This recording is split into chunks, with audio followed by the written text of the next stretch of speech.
इयम् आकाशवाणी सम्प्रति वार्ताः श्रूयन्तां प्रवाचिका ऋचा झा।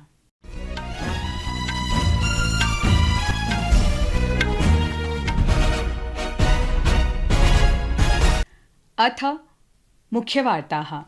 प्रधानमन्त्री नरेन्द्र मोदी अद्य तेलंगानाराज्यस्य आदिलाबादस्थले 55,000,कोट्यधिकरूप्यकाणां व्ययेन समारप्स्यमाणानाम् अनेकासां विकासात्मकपरियोजनानाम् उद्घाटनं जनार्पणम् आधारशिलां च स्थापितवान्। रक्षामन्त्रिणा राजनाथसिंहेन उक्तं यत् भारतम् आत्मनिर्भरतां विना राष्ट्रियहितानुरूपं वैश्विकप्रकरणेषु स्वतन्त्रतया निर्णयं ग्रहीतुं न शक्नोति। सर्वोच्चन्यायालयेन प्रख्यापितं यत् सदने भाषणमतदानाभ्यां सांसदैः विधायकैश्च उत्कोचस्वीकरणे सम्प्रति विधिकार्याचरणात् विमुक्तिः नैव भविष्यति। अपि च क्रिकेट् वार्तायां विमेन्स् प्रीमियर लीग क्रिकेट् प्रतिस्पर्धायाम् अद्य बेंगलुरुनगरे यूपी वॉरियर्स् इत्येतत् दलं रॉयल चैलेंजर्स् इत्येतत् दलं सम्मुखीकरिष्यति। इदानीं वार्ताः विस्तरेण। प्रधानमन्त्री नरेन्द्र मोदी अद्य तेलंगानाराज्यस्य आदिलाबादस्थले 55,000,कोट्यधिकरूप्यकाणां व्ययेन समारप्स्यमाणानाम् अनेकासां विकासात्मकपरियोजनानाम् उद्घाटनं जनार्पणम् आधारशिलां च स्थापितवान्। एताः परियोजनाः विद्युत् रेलमार्ग इत्यादिभिः सम्बद्धाः सन्ति। अवधेयं वर्तते यत् प्रधानमन्त्री अद्य द्विदिवसीयायां तेलंगानायाः यात्रायाम् अस्ति। तेलंगानाराज्यस्य यात्रायाः प्रथमे चरणे श्रीमोदिना पेद्दापल्ली नगरे राष्ट्रियतापविद्युत् निगम लिमिटेड् इत्यभिनामधेयकस्याः तेलंगाना महाताप विद्युत् केन्द्र परियोजनायाः 800 मेगावाट् मितस्य द्वितीयः घटकः राष्ट्राय समर्पितः। अल्ट्रा सुपर क्रिटिकल प्रौद्योगिकी आधारिता एता परियोजना अस्मै राज्याय 85% यावत् विद्युदापूर्तिं करिष्यति। अनया परियोजनया अशेषे हि देशे राष्ट्रियताप विद्युत् निगम लिमिटेड् NTPC इत्यस्य सर्वेषु विद्युदापूर्ति केन्द्रेषु भूयोऽपि 42% यावत् उच्चस्तरीय विद्युदुत्पादनक्षमता संवर्धिष्यति। अत्रावसरे प्रवदन् प्रधानमन्त्री भणितवान् यत् अग्रिमेषु दिवसेषु विकासः इतोऽपि गतिं प्राप्स्यति। श्रीमोदिना अग्रे समुदीरितं यत् विभिन्नराज्यैः 55,000,कोटिरूप्यकाणां 30 विकासात्मकपरियोजनाः उद्घाटयन् प्रगति ऐतिह्य नवीनाध्यायो विरचितः।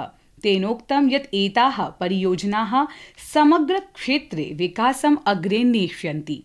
एतदतिरिच्य श्रीमोदी सिंगरौली महाताप विद्युत् परियोजनायाः उत्तरप्रदेशे तृतीयचरणस्य 800 मेगावाट् परिमितस्य 2 घटकौ आन्ध्रप्रदेशस्य विशाखापत्तनम स्थले सिंहाद्री सागरीय जलाधारित हरित हाइड्रोजन संयन्त्रस्य छत्तीसगढ़स्य च कोरबा स्थले भस्मोड्डयनाधारितस्य FALG इत्यस्य संयंत्र समूहस्यापि आधारशिलां संस्थापितवान्।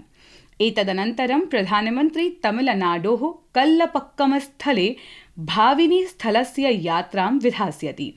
सायम् असौ हैदराबादनगरं प्राप्स्यति। प्रधानमन्त्री श्वः नागरविमानन अनुसन्धान संघटन केन्द्रं राष्ट्राय समर्पयिष्यति। रक्षामन्त्रिणा राजनाथसिंहेन उक्तं यत् भारतम् आत्मनिर्भरतां विना राष्ट्रियहितानुरूपं वैश्विकप्रकरणेषु स्वतन्त्रतया निर्णयं ग्रहीतुं न शक्नोति। अद्य राष्ट्रियराजधान्याम् अस्य वर्षस्य डेफ्कनेक्ट् इत्येतस्य उद्घाटनं कुर्वता मन्त्रिणा उक्तं यत् भारतं विकसितराष्ट्रं निर्मातुं प्रौद्योगिकी सम्बद्धा वृद्धिः आवश्यकी भूयात्। तेनोक्तं यत् नरेन्द्र मोदी प्रशासनं रक्षोत्पादनक्षेत्रम् आत्मनिर्भरं निर्मातुं प्रत्येकं पदक्षेपम् उत्थापयति।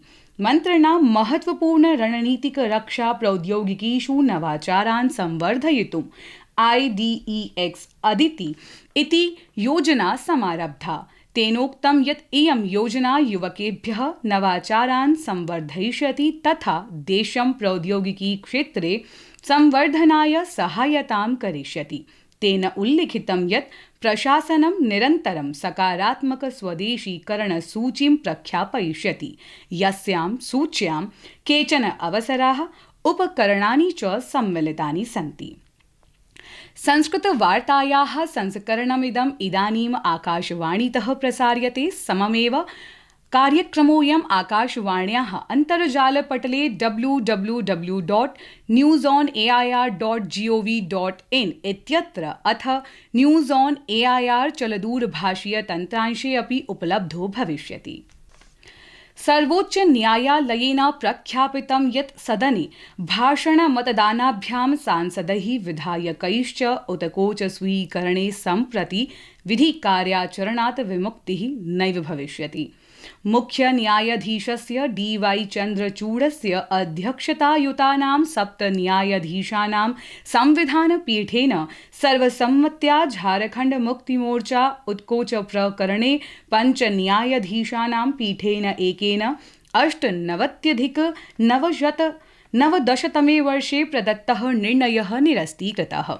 अवधेयं वर्तते यत् झारखण्ड मुक्तिमोर्चा उत्कोच प्रकरणे न्यायालयेन सांसदैः विधायकैश्च विधानमण्डले भाषणाय मतदानाय च उत्कोच स्वीकरणे विधिकार्याचरणात् मुक्तेः निर्णयः श्रावितः आसीत्। शीर्षन्यायालयेन निगदितं यत् उत्कोचग्रहणं संसदीय विशेषाधिकारैः संरक्षितं नास्ति।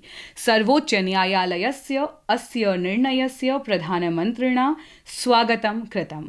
प्रोक्तं च यत् शीर्षन्यायालयस्य अनेन निर्णयेन निर्मलराजनीतिः अथ च जनानां प्रशासने विश्वासः वर्धिष्यति। विदेशमन्त्रिणा डॉक्टर एस जयशंकरेण मॉरिशस देशे महाशिवरात्रि समारोहावधौ संजातायां दुर्भाग्यपूर्ण दुर्घटनायां दुःखं प्रकटितम्।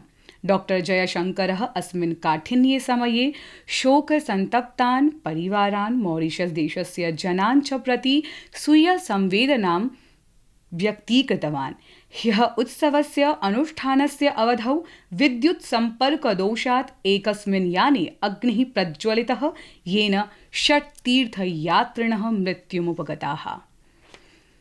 केन्द्रीय आयस मन्त्री ज्योतिरादित्य सिन्धिया अद्य हिसार जनपदे जिन्दल स्टेनलेस् लिमिटेड् इत्यस्य भारतस्य प्रथमस्य हरित हाइड्रोजन संयन्त्रस्य आभासीय माध्यमेन उद्घाटनं कृतवान्। अनया परियोजनया प्रतिवर्षं प्रायशः 700-200 मीट्रिक टन् मितस्य कार्बनोत्सर्जनं भविष्यति।